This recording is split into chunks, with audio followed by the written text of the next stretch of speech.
ദൈവം നമുക്ക് നൽകിയ കൃപാവരങ്ങൾ, കൃപയുടെ ആഴങ്ങൾ പലപ്പോഴും നാം മറ്റുള്ളവരുമായിട്ട് താരതമ്യപ്പെടുത്താറുണ്ട്.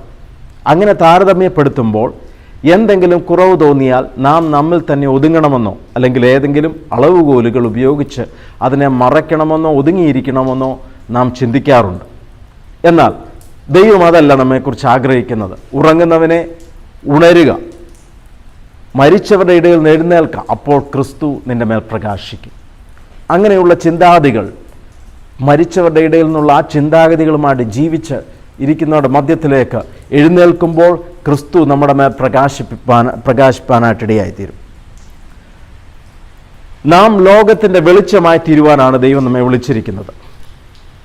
ഒരു പക്ഷേ നാം നോക്കുമ്പോൾ നമുക്ക് നൽകിയ കഴിവുകൾ മറ്റുള്ളവരുമായിട്ട് ചിന്തിക്കുമ്പോൾ വളരെ ചെറുതാണെങ്കിലും ആ ചെറിയ കഴിവുകൾ പോലും പ്രകാശിപ്പാൻ തക്കവണ്ണം, ഇരുളിനെ മാറ്റുവാൻ